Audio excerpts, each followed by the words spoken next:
Chers invités, chers partenaires, mesdames et messieurs, je vous accueille à cette première conférence débat de la série de rencontres structurées de 2026. Ce cadre est pensé pour partager, confronter et enrichir nos perspectives sur les enjeux qui nous concernent tous, afin de jeter les bases d'un véritable changement de paradigme, du paradigme haïtien. Le thème qui nous rassemble aujourd'hui, le défi c'est maintenant, reformons nos partis politiques, traduit l'urgence et la responsabilité collective qui nous interpelle. Nous ouvrons ainsi un cycle de réflexion et d'action citoyenne sur un enjeu fondamental, la refondation du système politique haïtien à travers des partis crédibles, inclusifs et porteurs de vision.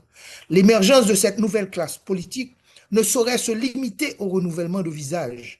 Elle exige une transformation des pratiques et une refonte éthique du pouvoir. Cela implique une rupture avec l'oligarchie actuelle, l'engagement de la jeunesse, une décentralisation effective et la formation de leaders animés par des valeurs patriotiques et l'intérêt général.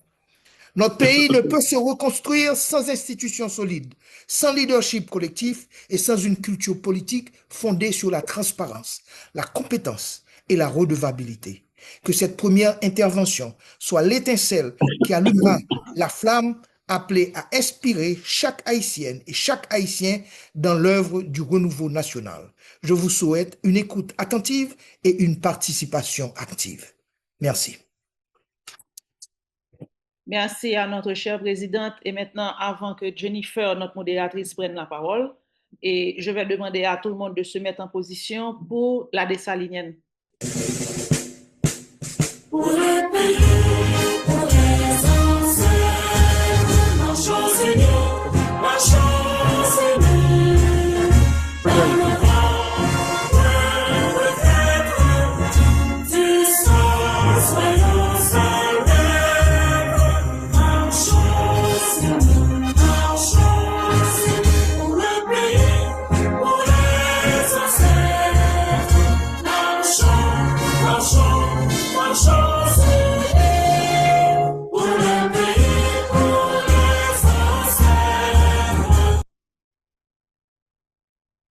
Merci Sandra et merci également à toi Ginette. Bon, moi j'encourage toujours d'applaudir après la dessalinienne parce que c'est un truc majestueux.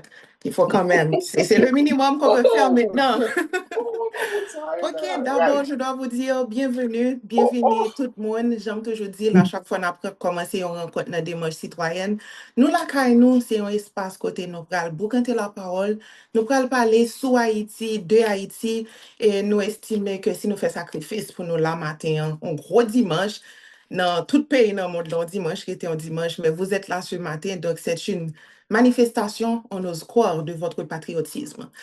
Nous allons faire un débat bilingue, mélanger créole avec français ou bien quelle que soit la langue ou sens plus confortable là-dedans, c'est l'utiliser. Ensuite, nous avons priorité avec question qui est sous chat là. Et puis, débat aujourd'hui, les forme particulier parce que c'est question-réponse que nous avons fait. Mais bien avant que nous rentrions d'emblée dans ça qui réunit nous aujourd'hui, vous n'êtes pas sans savoir que hier, il y a eu un drame dans le Nord. Dans mémoire moun qui allait hier un paquet de jeunes, m'a invité nous pour nous recueillir nous et puis pour nous prendre au moins 30 secondes de silence.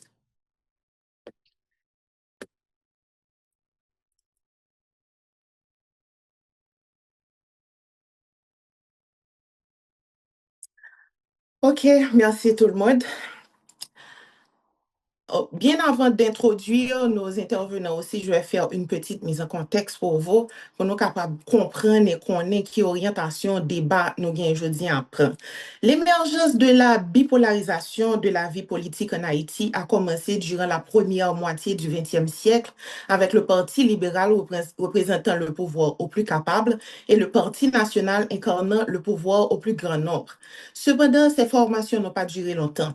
Après les événements du 7 février 1986, la classe politique haïtienne, les partis ayant été interdits pendant la dictature, s'est engagée dans une dynamique de création de divers partis, marquant ainsi l'émergence du multipartisme.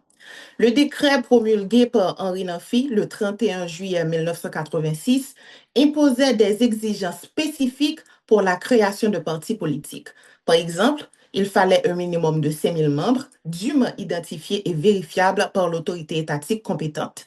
Les partis pouvaient également bénéficier d'une autorisation temporaire avant même d'être formellement reconnus. En 2014, une nouvelle loi est publiée dans le Moniteur et est venue apporter des changements importants en matière de partis politiques. Désormais, 20 membres suffisent pour créer un parti et constituer son directoire. En 2016, le CEP a ainsi certifié 166 partis politiques sur le territoire, dont 58 disposaient d'élus.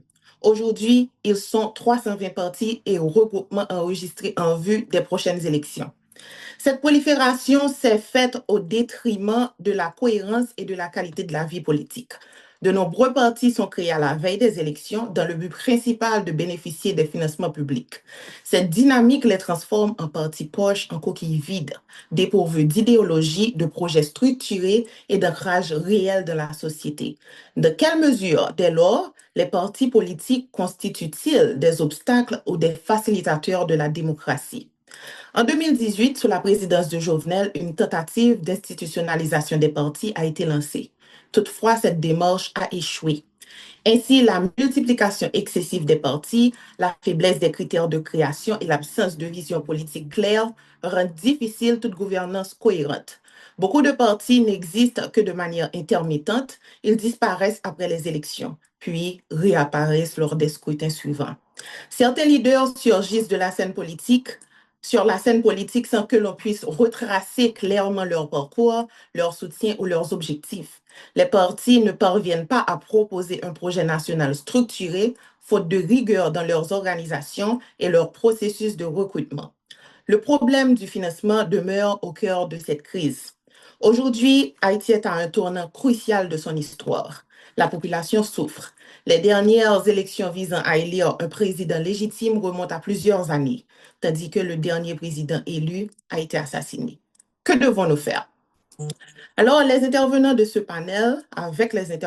panel, dis-je, nous nous sommes mis d'accord sur un point essentiel. Les problèmes sont largement connus. Notre démarche sera donc résolument orientée vers les solutions. Si nécessaire, nous ferons référence à ce qui a été fait ou ce qui existe afin de mieux comprendre les enjeux. Toutefois, notre objectif principal est de proposer des pistes de solutions concrètes. Que peut-on faire dès maintenant pour limiter des dégâts? Et surtout, que devons-nous mettre en place à l'avenir pour ne plus jamais nous retrouver dans de telles situations?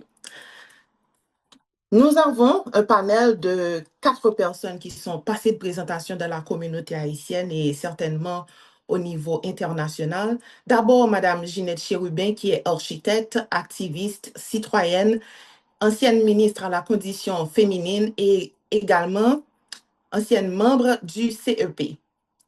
Ensuite, nous avons Madame Isabelle Clérier, qui est une anthropologue et stratège haïtienne spécialisée en consolidation de la paix et justice transitionnelle. Et puis, Monsieur Franz Duval, qui est journaliste.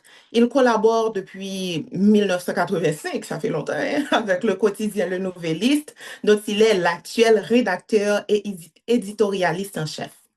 Et puis, nous avons avec nous Monsieur Robert Paré Jr., qui participe aux échanges dans une démarche résolument citoyenne. Avec plus de 30 ans dans le domaine financier en Haïti, il croit fermement que la finance peut être un puissant levier de transformation sociale dès lors qu'elle évolue dans un cadre de gouvernance clair et aligné sur des priorités économiques et sociales bien définies. Comme je vous l'avais dit tantôt, nous allons avoir un format constat, questions, réponses. La première partie que nous allons aborder s'articulera autour des partis et leaders, les leaders des partis politiques. On observe en Haïti que de nombreux partis politiques, s'il vous plaît, les micros, on observe en Haïti que de nombreux partis politiques gravitent autour de leurs fondateurs. Leurs membres sont souvent pressés d'accéder au pouvoir pour qu'ils... Bon, faute d'idéologie claire. On peut remonter jusqu'à Louis Desjoie pour illustrer cette dynamique. Le Parti agricole industriel national qu'il a créé a été ensuite repris par son fils, Louis Desjoie II. Le Rassemblement des démocrates nationaux était associé à Leslie Manigat, tout comme le mouvement pour l'instauration de la démocratie l'était avec Marc Bazin. On observe également la création de partis par des présidents en exercice. C'est le cas de Famille Lavalas avec Jean-Bertrand Aristide, Unité avec René Préval, alors même qu'il avait été élu sous la bannière du Parti L'Espoir, ou encore le Parti haïtien Tête Calée, fondé par Michel Martelly, élu sous la bannière de Réponse Paysan, pour ne citer que ces exemples. Dans de nombreux cas, ces partis disparaissent dès que leur fondateur se retire, accède au pouvoir, obtient un poste ou décède. Pour d'autres, leur succès reste lié à la position de leur créateur dans l'appareil étatique. Cette personnalisation excessive des partis pose la question de leur pérennité, de leur crédibilité et de leur capacité à structurer durablement la vie démocratique. Donc la première question est la suivante. Comment transformer des partis centrés sur des individus en institutions durables et structurées? Donc, à travers les réponses, nous aimerions d'abord comprendre quelles sont les causes profondes de la personnalisation des partis politiques, en quoi les facteurs culturels, sociaux et historiques freinent-ils l'institutionnalisation des partis et le système électoral, est-ce qu'il favorise les individus au détriment des partis? Et la première personne qui aura à intervenir sur ce point pour nous est Madame Isabelle Clérier. Isabelle, le micro est à toi. Merci, Jennifer. Bonjour tout le monde. Donc, pour moi, ce sujet est assez, c'est assez large. Mais pour toucher sur ta question, Jennifer, justement sur cette idée de l'individualisation, tu vois, je pense que nous sommes d'une culture très relationnelle. Ça, c'est l'observation. Nous sommes une culture très relationnelle et ce que ça veut dire, c'est que on fait beaucoup de choses basées sur les liens personnels, des liens sociaux, pas vrai? Donc,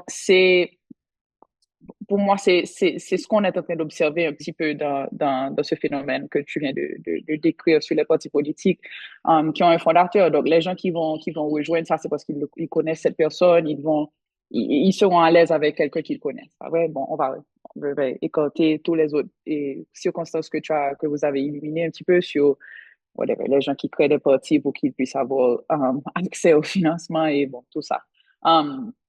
Mais je pense que c'est cette idée des individus, justement, ça reflète plus nos tendances de pratiques relationnelles. Alors, donc, je pense aussi qu'il faut regarder bien essentiellement notre histoire, pas vrai?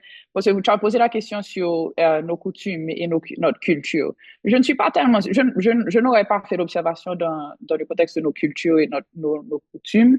Je pense que ça, si on regarde l'histoire et les comportements qu'on a appris. Donc, il y a beaucoup de choses qu'on est en train d'observer aujourd'hui qui sont des choses qu'on a appris. OK? Donc, si on regarde certains systèmes, on regarde la facilité avec laquelle on peut être corrompu, comme tu dis. Donc, c'est très facile de monter un parti et tu reçois le financement et puis vous quittez ça. C'est trop facile. Mais on observe aussi des gens qui montent au pouvoir. Regarde, l'expression elle-même, monte au pouvoir. Tu vois, donc on observe un État, on observe un gouvernement depuis des décennies. Il n'y a pas de génération vivante aujourd'hui. Bon, peut-être il y en a toujours, mais ça date de longtemps. Mais maintenant, on n'a pas beaucoup de personnes qui peuvent dire qu'ils ont observé un gouvernement qui fonctionne normalement.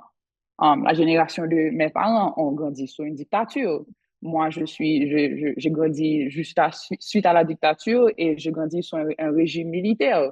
Ensuite, on a eu tout ce qu'on a eu depuis lors. Donc, je pense qu'on est en train de voir les conséquences justement de ce comportement appris. Parce que la corruption, elle est trop facile. Donc, je n'ai pas vraiment, je peux peut-être pas toucher spécifiquement à ta question, mais je pense il faut faire la différence. C'est pas notre culture qui nous a appris ça. Je pense que notre histoire, est plus pertinente pour ce sujet, je pense. Donc, la deuxième personne à intervenir, c'est M. Franz Duval. Le micro est à toi. Oui, bonjour à tous.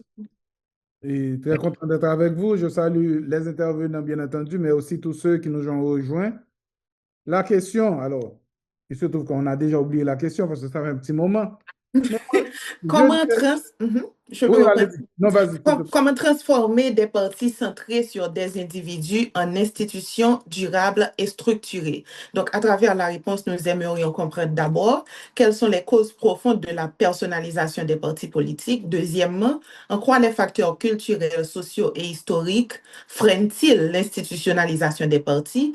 Et en dernier lieu, le système électoral, est-ce qu'il favorise les individus au détriment des partis? OK.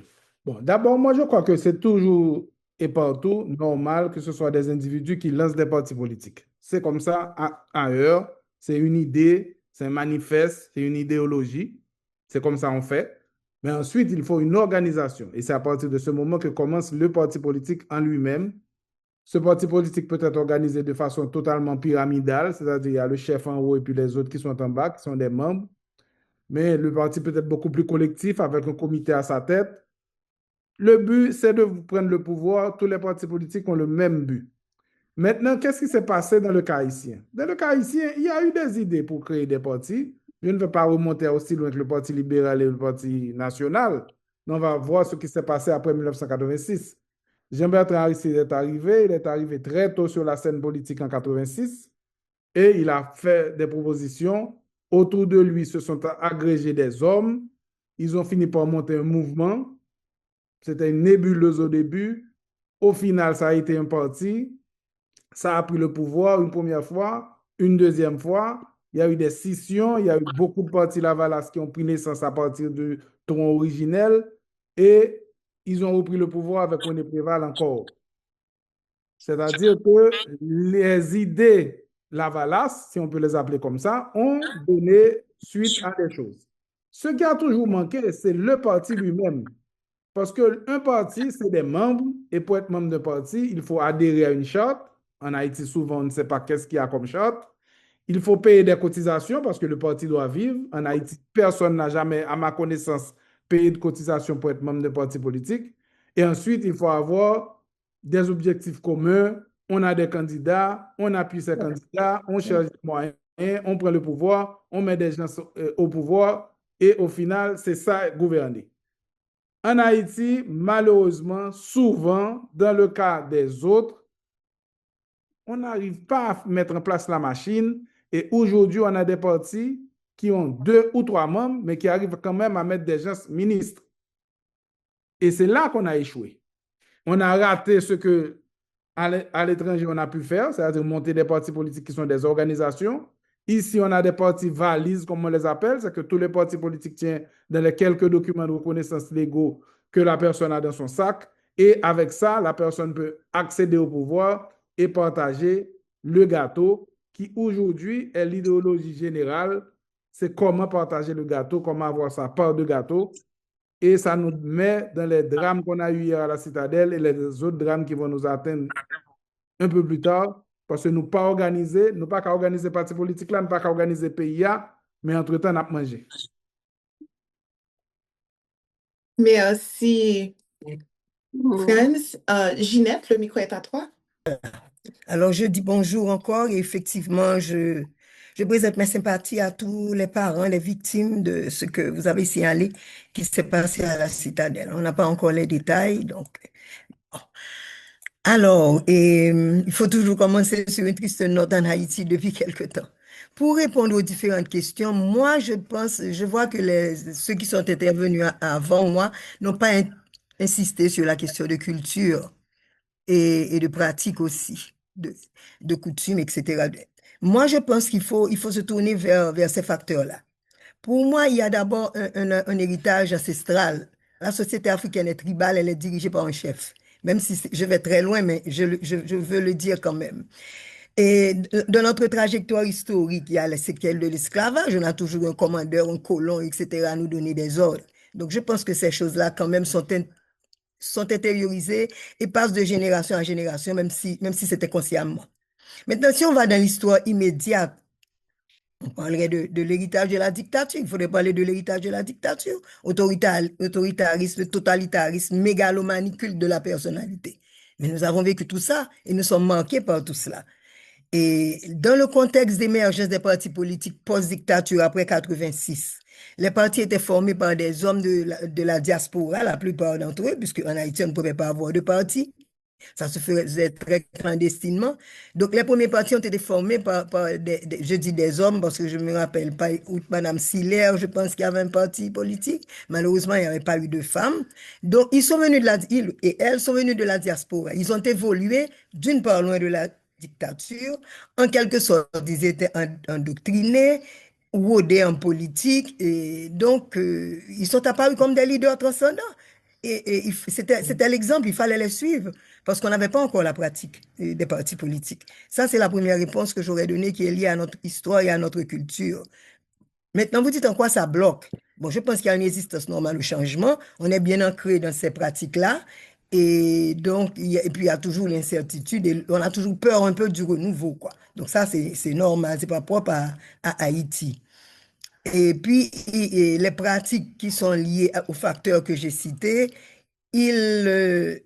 comment je pourrais dire, ils entraînent le népotisme, le clientélisme que nous connaissons, parce que bon, on parle, on nous connaît, etc. Nous avons intériorisé ces pratiques, et donc ils se sont comme érigés en système. Donc c'est difficile de s'en défaire. Et le dernier volet de la question, est-ce que le système électoral favorise les individus au détriment des partis? Bon, dans un Justement. sens, oui, pas directement, mais je pense qu'il n'y a pas assez. Il faudrait que l'institution électorale fasse davantage l'éducation civique des électeurs pour leur expliquer aussi le sens de parti, le sens du scrutin, etc. Et de sorte que, de manière à les sortir de cette tendance à se braquer sur quelqu'un et à voter en fonction de Zamita ou bien avec Moun, de ce qu'on est capable de faire pour aussi le monter au pouvoir, etc. Donc, je pense que le système électoral, même s'il ne bloque pas, il n'aide pas non plus à sortir de ce genre de pratique. Voilà ma réponse. Merci. Merci beaucoup, Madame Chérubin. Monsieur Payet, le micro est à vous. Merci Jennifer, bonjour à toutes, bonjour à tous et les participants, les organisateurs. Et Jennifer nous t'invite et nous te dit que nous t'invite moi de m'intervenir en créole, donc m'a sauté sur l'occasion ça parce que depuis on parle Haïti, nous toujours préféré parler en créole parce que nous pensons que nous parlons avec un plus facile.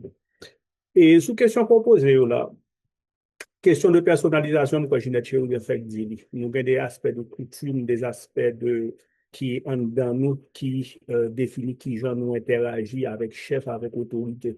Et c'est vrai que nous gagnons une culture qui mène nous vers l'identification de monde, des leaders, plus que d'organisation et de communauté. Nous ne pas que nous sommes capables de rejeter ça, ça fait partie de qui ça que nous y est comme société. Et Franz Duval dit, même dans l'autre côté, c'est souvent des idées de leadership qui émergeaient, qui menaient à des orientations politiques. Donc, pour moi, oui, nous avons une question de culture qui est normale, qui est ancrée dans nous.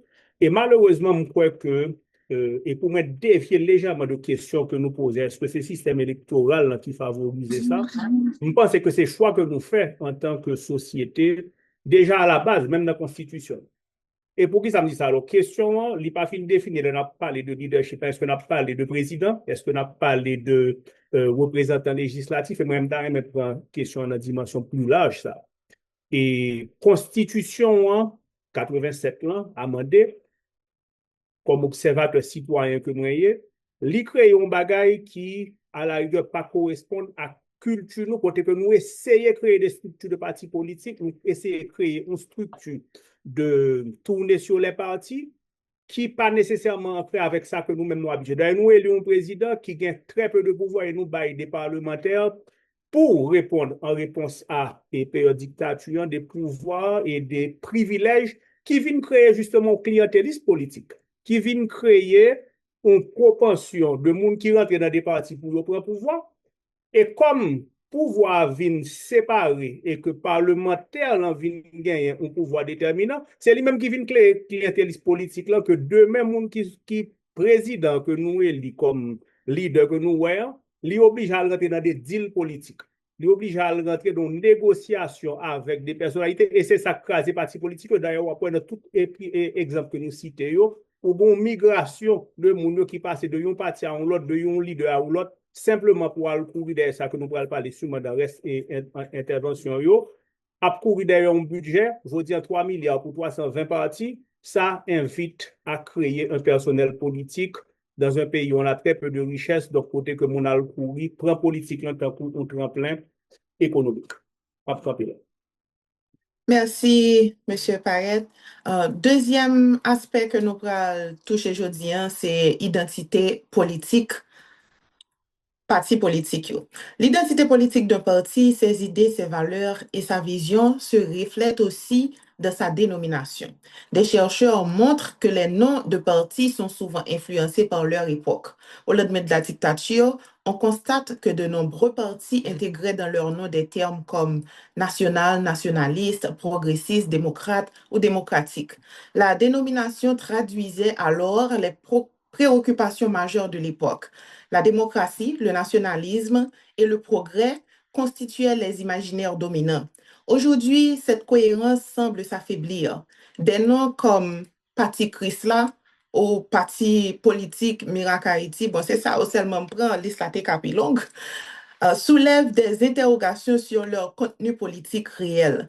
Dans un contexte de prolifération des partis, cela alimente aussi les inquiétudes, notamment sur les possibles infiltrations, faute de transparence.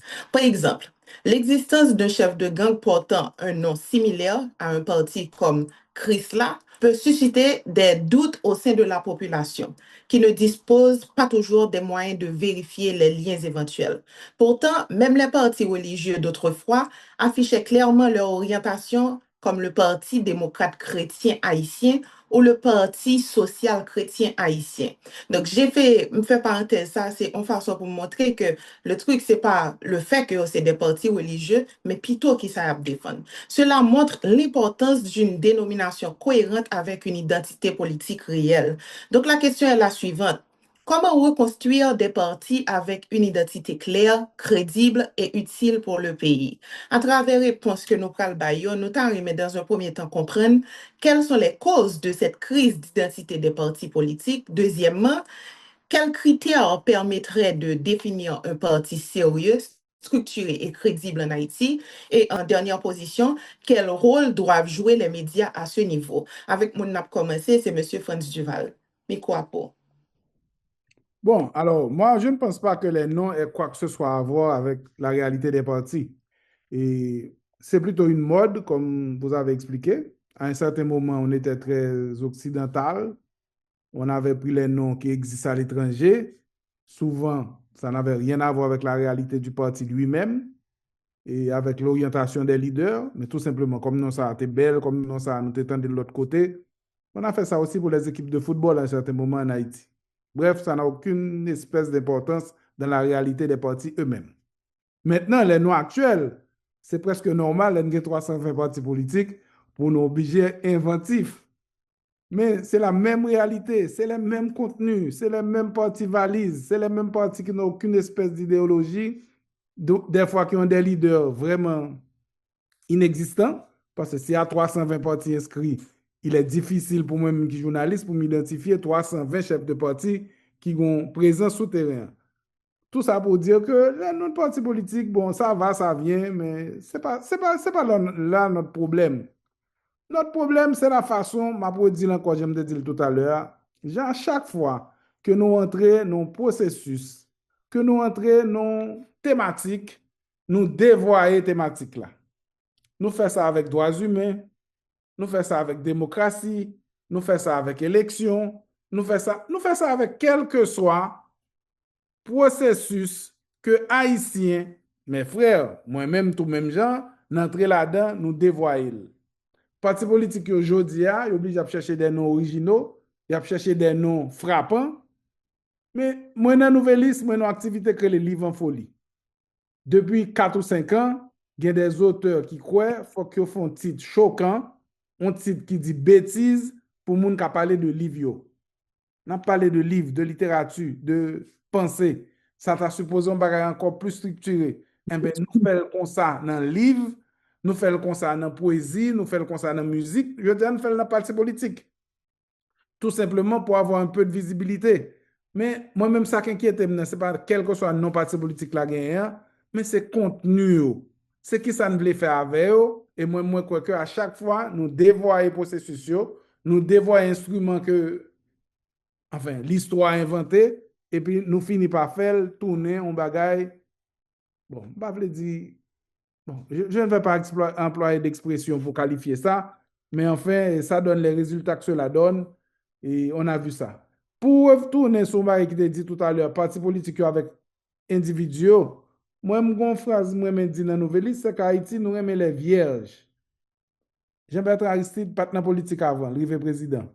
Michel Martelly, partenaire politique avant, le président. Jovenel Moïse, partenaire poste sélectif avant, le président. Et nous, tous, c'est l'élu.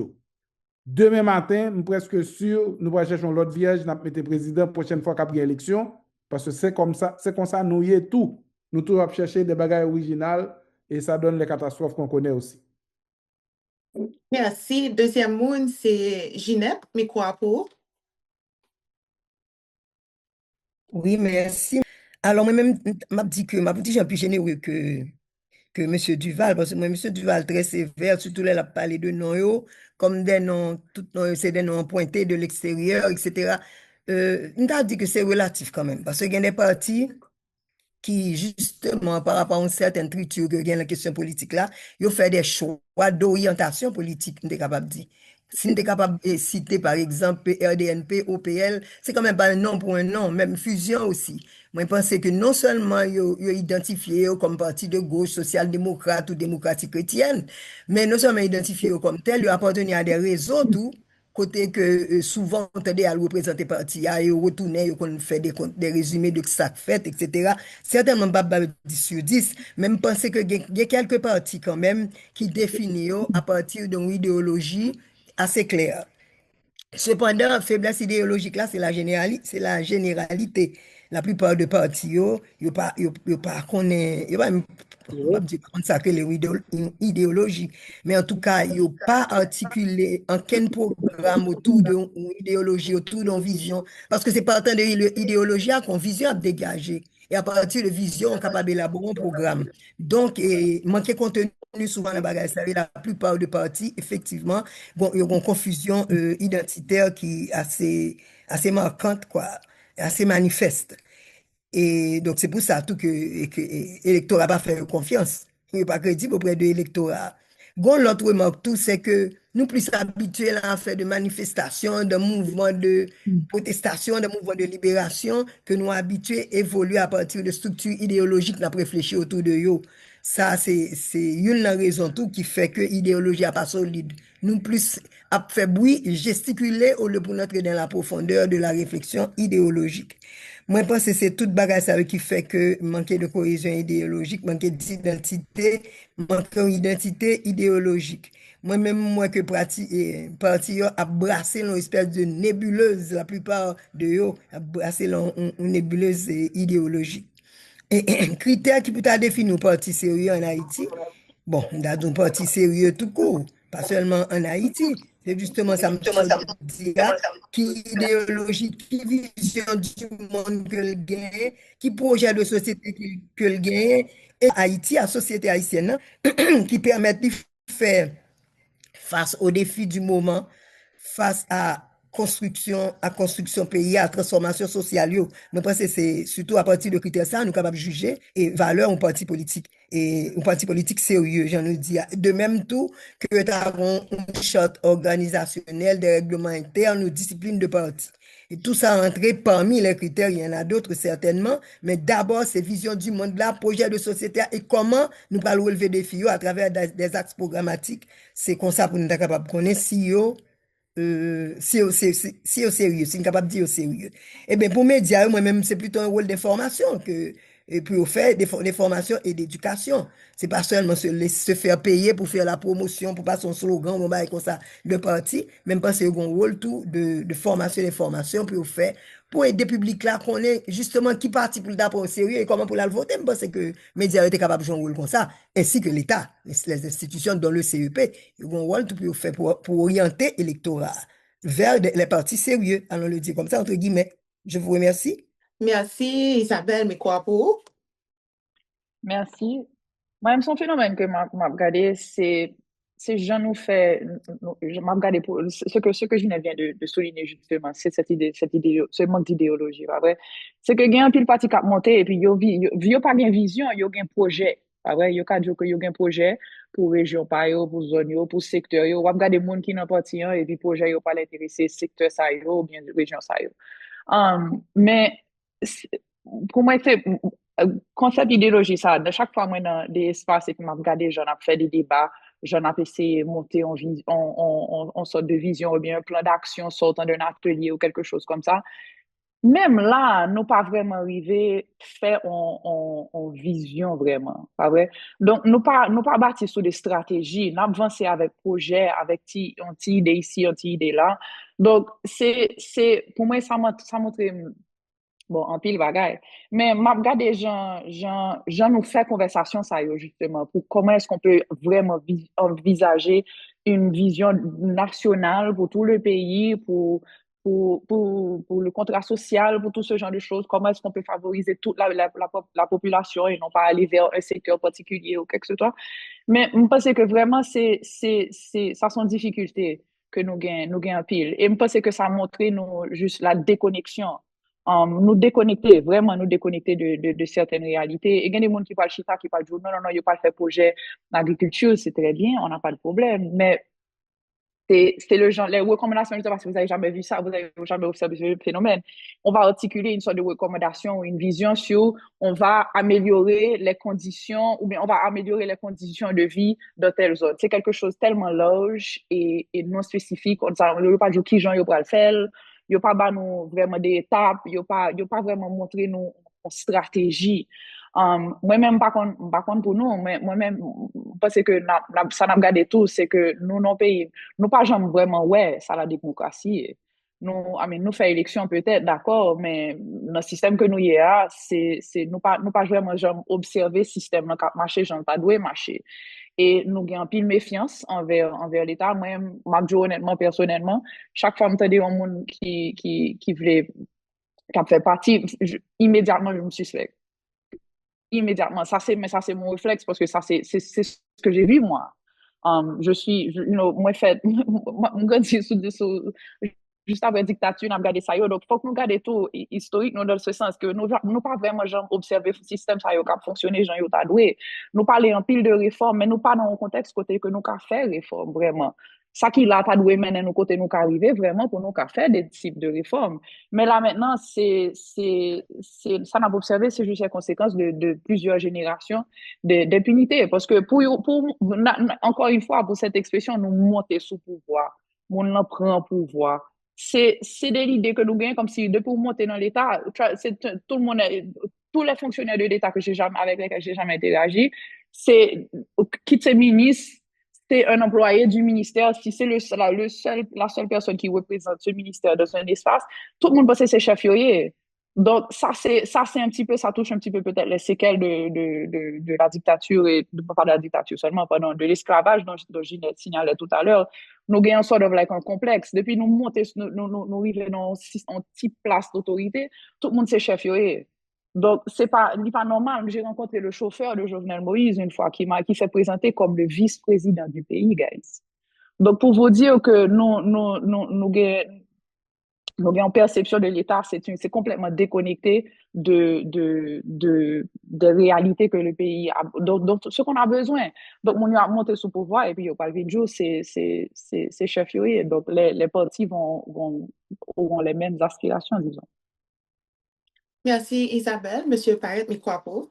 Merci. Et bon, avant même nous parler de crise identité parti politique, moi plutôt parler d'une crise de sincérité. Parce que pour une identité, il faut qu'on bagaille qu'on présenter et que les capable de sincère. Et on regarde des parcours et politique de ça pour jouer le pouvoir. En pile fois, en pile promesse et puis très peu de résultats. Très peu même d'alignement avec ça proposé. Donc, et moi-même qui suis citoyen, moi je viens là comme citoyen qui investit dans question investissement dans la question finance. Qui ça me besoin comme citoyen? Me besoin de prévisibilité, me besoin qu'on ait que gagne parce que qui sont partis politiques, c'est une structure qui baille tête les projets pour que les soit prendre pouvoir, soit influencer pouvoir, soit encadrer pouvoir pour aider nous à organiser la société. Mais s'il y a des projets de société qui viennent, qui sont dans structure politique, ils ne pas arriver sous moi, ils ne pas atterrir sous moi. Nous entendons Ginette dire qu'il y a quelques partis qui ont des idéologies, certainement, mais ils ne pas atterrir. Et même leur idéologie est bon, et structure qui t'a gagné, ils n'ont pas montré une force pour capable prendre pouvoir. Et qui vient d'autant plus préoccupant que nous gagnons noyautement ça de questions politiques là, qui pourrait faire qu'on peut le retrouver avec une prolifération de personnel politique, je ne t'ai dit tout à l'heure, qui pourrait très souvent aller au plus offrant. Donc, moi, même pas même quoi que nous avons un problème d'identité, nous avons un problème de sincérité et nous avons un problème de projet de société qui pas traduit vraiment dans la structure politique. Et l'autre, nos leaders politiques a intervenu sur des questions factuelles, sur des questions ponctuelles, sur des questions de contestation de ça qui est en face là. Et combien de gros projets de réforme agraire que nous tendez, dans qui objectif, combien de partis politiques que vous dites, Chitala, je capable de dire, une idée concrète de qui projet en termes de réforme fiscale, en termes de réforme douanière, en termes d'organisation de la société, en termes d'éducation. Vous dire là, nous devons croiser des chemins à l'échelle mondiale, côté que innovation, technologie et intelligence artificielle à rentrer. Il y a des pays, je veux dire, qui prennent posture par rapport à l'intégrer l'intelligence artificielle dans l'éducation. Qui parti politique qui parle de sujets ça en Haïti? Donc, avant même que nous parlions de l'identité, je crois que c'est une question de sincérité et une sincérité qui est capable d'identifier dans des projets massifs, ça veut dire qu'il est capable de toucher vraiment la société. Parce que il y a des belles idées, c'est très bien, mais il y a des idées qu'on est capable d'arriver dans le point que ou capable soit exercer pouvoir, soit influencer pouvoir, c'est ça le parti politique.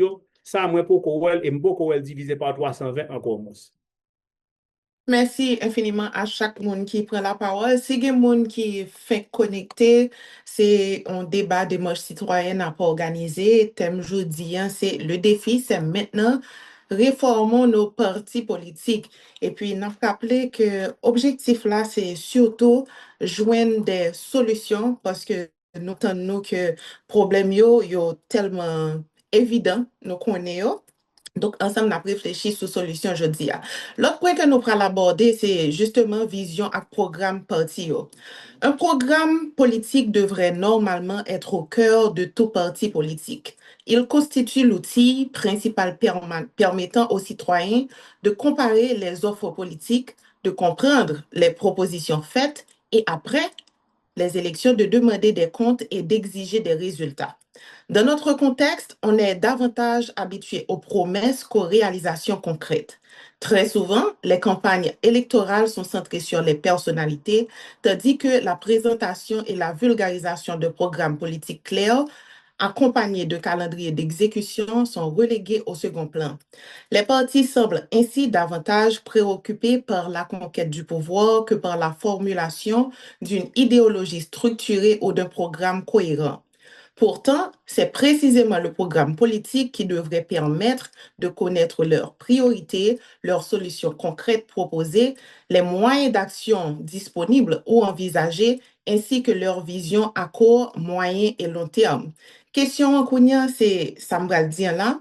Comment passer des discours politiques à de véritables projets de société cohérents, opérationnels et évaluables? À travers réponse, nous connaître d'abord de quelle mesure les programmes politiques influencent-ils réellement les choix électoraux? Deuxièmement, quelles exigences institutionnelles devraient être imposées aux partis pour structurer leur programme? Et puis, en dernier lieu, quelle réforme est absolument indispensable pour crédibiliser le système? Avec premier mot, on a commencé, c'est Ginette. Mais quoi pour? Bon, la question, oui. La question de vision et programme. En principe, oui, programme yo ta do. Alors, si je prends premier sous-question, est-ce que programme politique yo influence réellement choix électoraux? En principe, ça t'a doué, mais en réalité, non.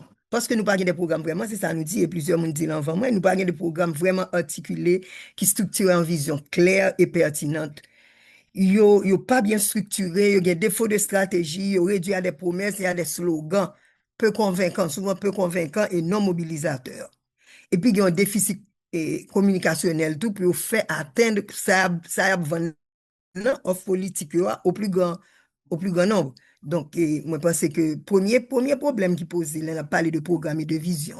Faut que nous dit que nous arrivons à un moment, côté que, je ne vais pas dire tout est à refaire, mais côté nous avons prendre un halte pour nous re-questionner le système n'a pas évolué. Avant pour nous rentrer dans le programme, dans tout ça, je pense que le système, non, plusieurs monde dit l'avant, m'a dit tout, je pense que c'est vrai, que le système est caduque. Il n'est pas capable de reproduire tête li encore. Donc, faut que nous allions plus au fond des choses que Pressé dit, et nous allons faire 1, 2, 3, 4 comme programme, comme activité, disons. On va pour nous entrer dans ça, faut que nous causé plus profondément. Là, il tape y qu'on y a, qui ça vraiment nous pour nous faire, pour nous pointer du doigt les vrais problèmes. Et je pense que avant pour partir avancer, il faut que tu arrêtes pour faire une réflexion profonde sur la question ça. Gagnons sous question, oublier sous question, oui, que tu posé tout à l'heure, oui, qui exigence de t'as imposé à partir pour cap structurer et programme et qui réforme qui est absolument indispensable.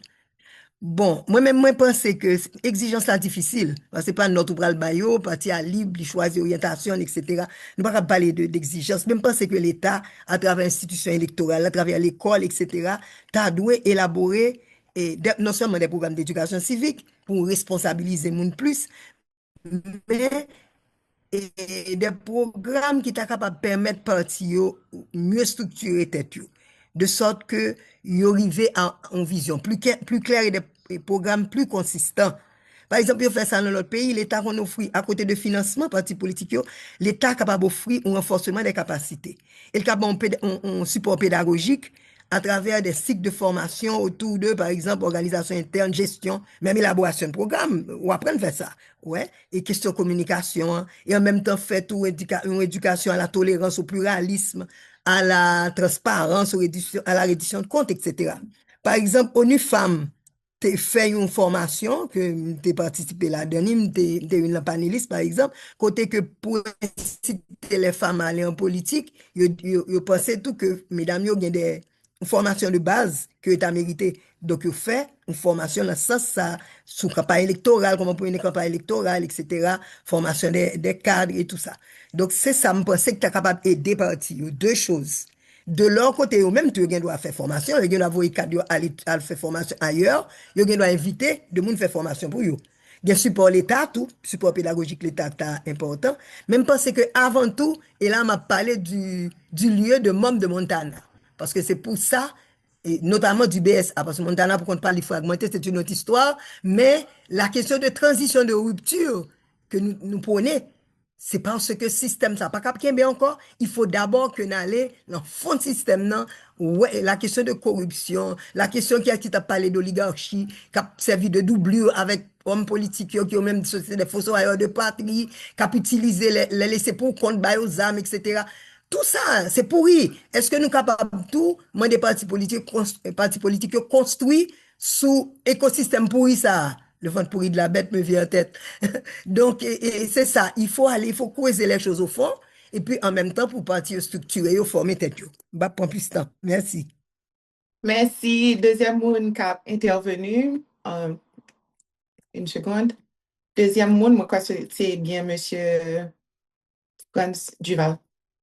Oui, merci. Alors, tout à l'heure, une question ne va pas te répondre, alors que le concerne presque principalement. Quel rôle doivent jouer les médias à ce niveau? Alors, non, aider structurer parti politique. Les médias n'ont pas quel rôle pour jouer dans ça, même si je me demande chez bien faire référence à ça, médias n'ont pas fait. Un principe de base parti politique, c'est que faut un organe de diffusion. Longtemps, c'est un journal. Après ça, c'est des émissions de radio que certains partis politiques te gagnent. C'est faire réclame, c'est faire affichage, c'est faire connaître, ce qu'on veut faire. Jodia, c'est les réseaux sociaux. Eh ben, malheureusement, sur 320 partis politiques qui existent actuellement, j'ai l'impression que c'est 2 mois qui sont vraiment actifs sur les réseaux sociaux. C'est aider avec rien que moi qui a fait des activités et qui a fait publicité autour de ça, dit de façon particulière. Sinon, les médias attendent que les partis politiques y a parlé, y a expliqué. il y a un espace, mais les médias ne sont pas là pour remplacer les partis politiques, ni pour vendre les partis politiques comme instrument de prise de pouvoir en Haïti ou bien dans quel que soit l'autre pays. Ce n'est pas job média. Job média, c'est d'être critique, c'est d'être objectif, c'est d'être autant que possible impartial, bien que les médias doivent choisir un camp, ils doivent choisir pour qui parti lié, pour qui parti le payer, qui est là pour combattre, qui est là pour protéger, mais les médias en lui-même pas là pour faire promotion pour parti politique. Ça, c'est CEPA pour mettre en place des émissions sur ça. C'est l'État pour mettre des émissions sur ça. Principalement pour question nous poser, Kounia, est-ce que les programmes politiques influent réellement les choix électoraux? Moi, je dis oui. Sauf que il ne faut pas confondre programme politique en Haïti avec un livre qui gagne 100, 200, 300 pages, un vrai programme élaboré. Non. Programme parti politique là, c'est sous qui base la chercher prendre pouvoir. C'est qui ça le promet, moun li dit à voter pour lui. Et en Haïti, à chaque fois qu'il y a une élection, ça existait et ça baille résultat. Jean-Bertrand Aristide te promet justice, transparence, participation. Il te promet Macoute Paladin. C'est sous base ça que Jean-Bertrand Aristide est élu. Et premier mandat là, pour le passer comme ça. Jean-Bertrand Aristide pour le faire un deuxième mandat, côté le promet 2001 à bon tout bon. Bien entendu, si on regarde ça de loin, on va dire, mais ce n'est pas un programme. Sauf que l'autre parti dans la Valasse, les autres 2001 pour le bon tout bon. Ou qu'on est premier mandat à te gâter, promet ça, c'est que fois ça, on a fait 50 menées. La promesse est efficace et la promesse donne des résultats. René Préval te promet nous, on roule libre la Valasse quasiment. Eh bien, on a accepté René Préval comme ça. L'aile monte, il dit qu'il va restaurer l'autorité de l'État. Il n'a pas pu le faire. L'aile tourne, il dit nous poser, déposer, reposer. Nous avons oublié, mais le pays a été déjà dans une situation de violence. En 2006, les René Préval a tourné. René Préval a tourné sous base ça, et il fait désarmement, il fait réinsertion, il a la paix après période opération Bagdad. Michel Martelly, dernier chantel qui ton succès, c'était bandit légal. Presque quoi que bandit légal, philosophie bandit légal là, infusée, elle passe dans un programme tête Caléa, et moun qui a voté pour Michel Martelly, connaît consciemment pour qui ça a voté et on te connaît qui ça a cherché. Maintenant, est-ce que le pays s'y retrouve? Est-ce que le pays a joué un avantage? Est-ce que le pays a avancé avec modèle, slogan, ça, gimmick, ça, qui servent nos deux programmes? Ça, c'est l'autre histoire. Demain matin, si il y a une élection, je suis sûr qu'il y a des gens qui viennent promettre nous sécurité. Ou bien qui viennent promettre nous bandits paladins. Ou bien qui viennent promettre nous œil pour œil, dent pour dent. Si je suis un qui mourit, moi, je vais me tuer en face là. Ou bien capable de monde qui promettre nous, faut que nous tous joignent en nous promettant la corruption pour nous tous. Par contre, ça la pied dans la prochaine élection. Mais il ne faut pas attendre nous un programme élaboré parce que nous pas fait programme élaboré dans aucun domaine. Pour que ça ne pas ces politiques qui peuvent faire programme élaboré? C'est la question que je me pose. Merci. Deuxième monde qui a troisième monde, c'est Monsieur Payet. S'il vous plaît, micro yo. Monsieur Payet, micro à vous. Merci. Moi, mes transitions que France Duval offre moi, et il y a deux parties dans la question mais attarder sur eux. Comment passer des discours politiques véritables à des projets de société? Et question dans mi-temps, qui exigence nous qu'a imposé partis politiques pour structurer le programme? Et ça prend une bonne opportunité de rentrer en dynamique dans le débat que nous pas rentré jusqu'à présent. Parce que nous avons discuté de partis politiques seulement comme si partis politiques sont bagailles qui existaient peut-être pas pour compte pas cap organiser société avec finalité pas pendant que nous oublions qui mission fondamentale qui c'est organiser société pour qui pour nous-mêmes. Et moi-même quand parler là quand couillon même secteur privé qui voulait être progressiste. Moi, crois que l'on a parlé de programme politique, il faut nous poser tête nos questions. Les questions de la parti politique que nous poser, non? Qui programme nous voulons réaliser? Comment on a influencé, et pas seulement économiquement, dans l'idée que nous avons portée? Parce que si nous voulons parti politique réaliser des programmes, il faut que ce soit en lien avec un projet de société, avec une vision de la société, que plus de droite, plus de gauche, ce qui peut-être ne veut rien dire en Haïti, mais qui gagne une vocation pour mener la société en plus loin. Et je crois que pendant que nous avons parlé de structure parti politique et nous avons fait un débat qui semble être une condamnation à charge, nous ne sommes pas capables de mettre tête nous deux comme société. Et et particulièrement le secteur privé qui souvent, dans certaines composantes, financer partis politiques, ce qui n'est pas mauvais, ce qui est même à encourager, mais financer quel projet? Et Franz Duval fait poser question, il y a un vote qui fait, il y a des promesses qui fait, et là nous garder, que ce soit en amont, que ce soit en aval, pas forcément les bonnes promesses, en fait, compte jamais des promesses qui touchent à poser la question fondamentale qui j'en a fait société en progresser. Comment on a sorti de côté nous hier pour nous un peu moins pauvres, pour nous peut-être même pas créer richesse, pour nous capables de réduire pauvreté abjecte que nous là-dedans. Donc, moi-même, je voulais poser question ça à tout et mettre ça dans le débat. Si on a parlé de programme parti politique, il n'est pas capable d'un vacuum, il n'est pas capable de propriété parti politique seulement. Donc, c'est moi-même tout un appel pour me dire que société, même quoi ça n'a fait matin là, important, pour nous mettre des membres de société civile là, et autour de sujets. Oui, il faut nous mettre un cadre pour que gagner des émergences de capacités politiques qui pourraient porter des programmes, mais il faut nous poser question qui programme tout. Et dans la loi 2014, là, et même dans le budget électoral, il y a des plafonds qui sont prévus pour financement partis politiques, etc.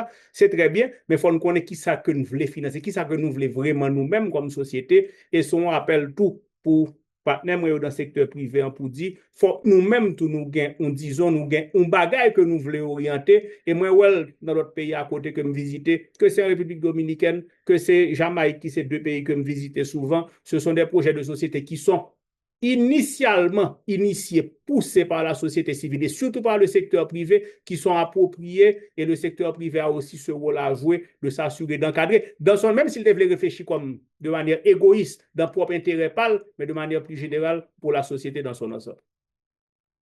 Merci, M. Paye. Micro à pour vous. Isabelle? C'est intéressant de vous entendre dire et la société. C'est qui la société? Vraiment. Parce que moi, quand je travaille, j'observe et beaucoup de divisions. Donc, je vois beaucoup de dichotomies. Je vois affaire moun en haut, moun en bas, moun la ville, moun en dehors. Donc, pour moi, je pense que c'est pas qui tellement, qui expose tellement, mais c'est vraiment, pas vraiment, ouais, on graine société. Nous pas articuler en vision collective. Il y a quelqu'un qui a souligné quelque chose dans le chat sur la question de une incapacité fondamentale à penser à l'avenir. On est en affaire avec une population dont la majorité vit du jour en jour. Il y a géré aujourd'hui. Il n'y a pas une semaine prochaine, il y a géré aujourd'hui. Ça fait des millions de personnes qui, c'est aujourd'hui seulement, il y a gérer. Et puis, nous avons demandé articuler en vision, une stratégie, une vision qui va tellement loin. Donc, c'est normal que ces projets seulement, il y a présenté. On dit, attendez, nous avons un problème, ça que nous avons, ouais, c'est tangible ce problème. On peut créer un projet qui va résoudre ce problème. Mais quand il s'agit de travailler disons, avec plusieurs secteurs, par exemple, chaque fois qu'il faut faire une intervention multisectorielle, malgré ça, tous les secteurs sont en silo. Le secteur privé sera là, la société civile sera là. On ne peut pas le définir, c'est quoi la société civile non plus. Ensuite, le secteur, il y a bien mettre mon dehors dans l'autre côté. Donc, comment est-ce qu'on est supposé bâtir quelque chose collectif, cohésif, si on ne peut même pas se parler? Donc, le secteur privé va toujours voir et ce qui lui concerne. Le secteur, les gens qui sont dans l'agriculture, ils verront ça aussi. On ne fait jamais les liens. On ne voit pas que c'est supposé être symbiotique. C'est supposé être un écosystème. Côté que ça, secteur privé a fait, il faut renforcer le secteur agricole, ça devrait renforcer l'infrastructure. Ce que le secteur agricole fait, ça nous donne la nourriture dans tout le pays. On nous parle, ouais, symbiotique ça. Donc, c'est comme si tout le monde, c'est son sorte de chien manger chien. Si vous-même, c'est ça qu'on fait, c'est ça seulement qu'on fait, toute idée qu'on peut brasser, c'est sous ça. Toute stratégie qu'on peut poser, c'est sous ça. Et puis, on a géré, on a un temps très court à gérer. C'est jamais des choses à long terme. Okay? Ensuite, on se retrouve avec un tas de gens et un tas d'exemples qu'on a vu, des modèles qu'on voit dans le système étatique. Au premièrement, la corruption est tellement facile, il n'y a aucune responsabilité. Donc, c'est un paquet de monde qui a fait des projets pour y avoir qu'un pouvoir, pour y avoir qu'un posture. Pas vrai, parce qu'on paquet de ministres tout le temps, il pas faire un gros projet, etc. Pour que moun yo ka kembe là, et puis, comme si combien de ministres, on fait toute journée un changement de cabinet. Donc, pour moi, ce qu'on est en train de voir là maintenant, c'est pas nécessairement, oui, on a besoin de réformes, encore une fois, oui, c'est nécessaire. Mais là maintenant, c'est pas parce que les lois écrites ne sont pas adéquates. C'est pas simplement ça, c'est le fait qu'on ne les met pas en application. Donc, si nous pas qu'à respecter un paquet de loi, nous pas qu'à respecter un processus électoral, réformer le processus électoral, c'est pas lui qui solution. On ne respecte pas la Constitution, mais on veut réformer la Constitution. C'est pas logique. Donc, moi-même, honnêtement, ça m'a observé, c'est que nous avons une division qui a crasé un pile dans l'idée, ça y est, un pile dans le phénomène, ça y est. Donc, premier bail là pour moi, c'est que faut que nous fassions une sorte de réconciliation. Il y a des conversations très difficiles, faut que nous commencions à faire au cougnant. Nous devons commencer depuis longtemps. Mais il y a un pile bail, nous pas voulons nommer, nous pas voulons dire ça qui est problème, non, vraiment. Donc, oui, on peut dire qu'on a des problèmes d'éducation, mais on n'a pas un manque d'intelligence dans le pays. Donc, oui, moun yo te ka arrivé, yo ka articulé, sous parler avec eux, un certain genre, si on laisse les gens vraiment se présenter authentiquement et puis yo ka vini, y a Joe. Vraiment, ce qui est possible, ils peuvent aller là. Mais il faut que nous baillons en place pour y arriver, pour y réfléchir vraiment sur le long terme. Mais il faut que nous reconnaissons que ça n'a pas vivre là, c'est des séquelles de traumatisme, après qu'on a subi des traumatismes, qu'on nous juste quitté comme ça. Donc maintenant, on est en train d'hériter du système que nous besoin juste un espace, nous besoin de place. Il faut que nous parlions, parce que si on va dire la société, c'est qui la société? Donc, il faut pouvoir se définir aussi. Merci beaucoup, Isabelle. Nous parler de l'identité, nous faire aller mener venir son paquet d'autres bagailles. Et là, venu moment pour nous parler de résultats avec redevabilité. La responsabilité appliquée aux partis politiques implique ceux qui doivent rendre compte de leurs décisions, de leur gestion interne et de leurs actions à leurs membres, à leurs sympathisants et dans le cadre de la vie publique à l'ensemble de la population. Elle suppose une obligation de transparence sur l'utilisation des ressources, la mise en œuvre des programmes politiques, ainsi que le respect des règles internes et des lois en vigueur. En Haïti, on observe souvent, malheureusement, une faible culture de la reddition de comptes au sein des partis politiques. Beaucoup d'entre eux ne publient pas de bilan clair de leurs activités, de leur financement ou de la réalisation de leurs promesses. De plus, certains partis disparaissent ou se réactivent au gré des périodes électorales. On a dit ça depuis le commencement. Ce qui limite toute forme de suivi et de responsabilité durable envers la population. Ce qu'ils promettent, ils ne le font pas. Donc, question, c'est suivant. Quel mécanisme concret faut-il mettre en place pour obliger les partis politiques à produire des résultats et garantir leur redevabilité? D'abord, nous voulons comprendre à travers réponse comment évaluer objectivement leur performance, quelles sanctions ou incitations pourraient être mises en place pour encourager leur efficacité, le processus électoral actuel permet-il de sanctionner les partis inefficaces? Et ensuite, quelles réformes concrètes permettraient de construire des partis institutionnellement solides? Premier monde qui a intervenu sur question ça, c'est M. Duval. Merci beaucoup. Bon, alors, bien entendu, c'est une question difficile. Parti politique, seuls les gens pour évaluer le résultat, c'est quantité élue que réussit à faire passer. C'est d'abord ça, parce que le parti politique là, il faut que nous bien comprendre la logique. La travail pour leader, la travail pour membre. Et en troisième, la travail pour population. Malheureusement, souvent dans la tête, nous croyons que le parti politique là travaille pour la population avant. Ce n'est pas ça la réalité des partis politiques dans quel pays. C'est d'abord le leader, ses candidats et les membres. Je crois que c'est ça qui est le principe de base là. Et souvent, nous adhérer, nous suivre, nous voter pour un parti politique que nous ne connaissons pas qui objectif était gagné. Et souvent, le programme, c'est quelques lignes, quelques slogans, quelques phrases que nous entendons. Promesses pas faites, parti politique là souvent, pas même cap. Nous pas même dire pas qu'un promesse li, puisque en réalité, il pas de faire pile promesse au départ. Mais nous accepter là-dedans parce que émotionnellement, parti a intéressé nous et régionalement, l'idée a intéressé nous, ou bien nous avons un lien personnel avec nous, nous votons pour lui. Moi, je crois que c'est la première chose. La deuxième chose, on a parlé de rendre compte. Il y a deux façons de dire rendre compte. Rendre compte, c'est réalisation concrète. Rendre compte tout des fois, c'est des partis politiques là, combien gagner, combien recevoir, qui ça le fait, qui j'en te financer campagne. Les mécanismes financiers pour contrôler les dépenses électorales n'ont jamais existé en Haïti. Même si le parti politique a un rapport, je ne crois qu'il y a une instance dans CEPA, Mme Cherubin l'a peut-être la démenti moi, qui a contrôlé la véracité des dépenses, les montants dépensés. On a vu des campagnes électorales qui ont coûté, on a dit, des millions de dollars. Par contre, c'était un rapport pour eux. Parce que nous voyons que la campagne électorale, à partir de 2006, commence à coûter plus cher de plus en plus, de gros billboards arriver jusqu'à hélicoptère. Parce que c'est ça preuve tangible de dépenses. Parce que nous passons d'un petit affiche que nous collé dans la rue à de gros billboards. Nous passons à un candidat qui a cherché une machine prêtée pour faire campagne, à un candidat qui a un hélicoptère à disposition 24 heures sur 24. Ça a changé les coûts. Et ça va encore changer les coûts. Nous passons de candidats qu'on a fait brainstorming avec 2 amis pour faire une campagne à candidats qui louaient les services d'un agent électoral étranger, international, qui confirme qu'il a facturé en dollars, qui lui-même a bien aidé à faire campagne.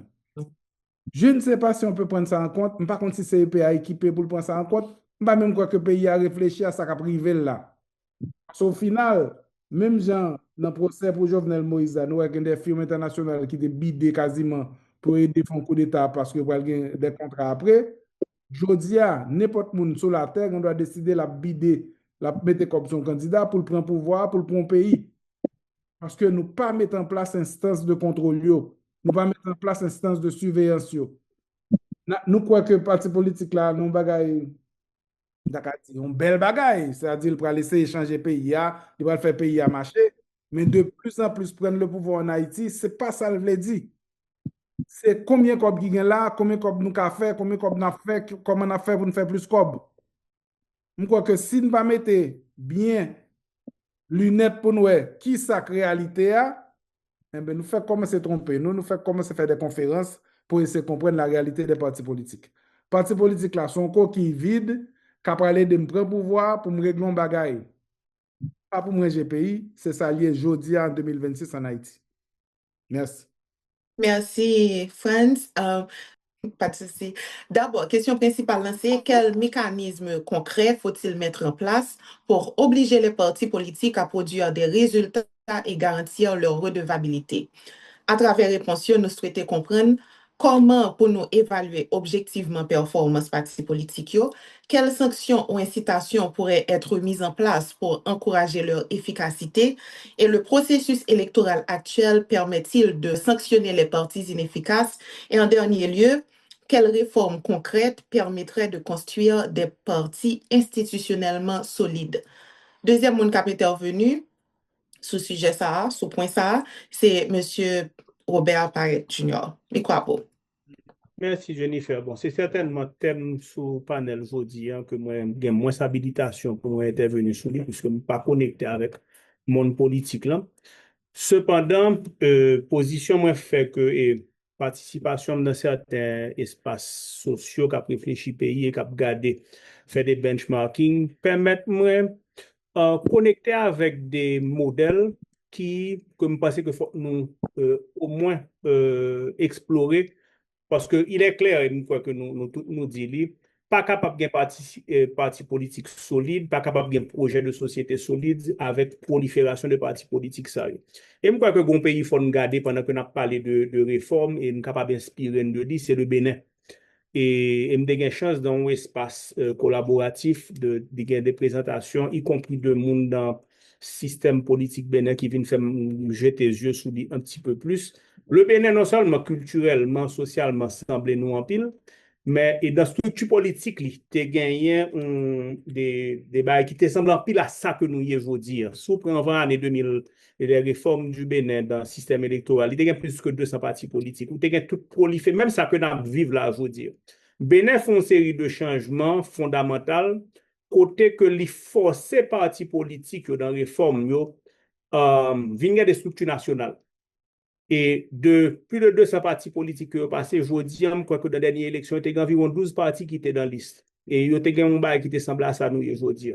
Qu'est-ce ça a fait? Ils ont obligé les partis politiques à gagner une structure nationale, notamment, quoi que tu mettez dans la loi, que faut gagner 15 membres par commune qui viennent faire, il y a 77 communes. Il y a une obligation de comparaison à 20 membres que nous avons ici, là, qui était une régression à la vérité, parce que certainement c'était fait à des fins voulues. Et régression que nous faisons, envie de créer prolifération ça. Et je crois que nous devons souhaiter pour que nous ayons des progrès qui sont similaires, parce que peu importe performance que nous pourrons les mesurer, évidemment, on pourra gagner performance sur résultats électoraux, mais tout ça que nous noyauté et divisé par 320, pourra difficilement mesurable, mais pourra nous même et solution.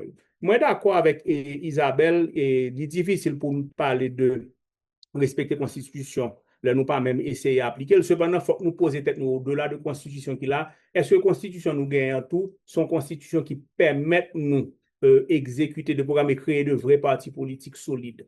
Est-ce que le modèle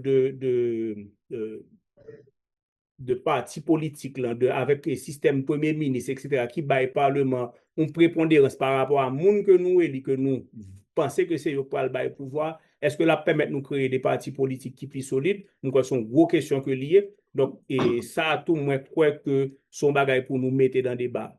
Au-delà de la réforme des partis politiques qui vont évoluer dans quel cadre politique et dans quelle vision de société, d'encadrement de structure politique. Donc, mettez petit bagage ça sous table. Je crois que pour nous tous qui là, on a regardé un petit peu ça qui fait dans l'autre espace qui permettent qu'il y ait des réformes qui cohérentes qui fait. Et je crois qu'il y a des bons exemples. Merci beaucoup. Deuxième monde qui a intervenu, c'est Isabelle Clérier. Intervention par me parler plus et des exemples de ça m'a et soulever parce que question, on a parlé de réforme encore.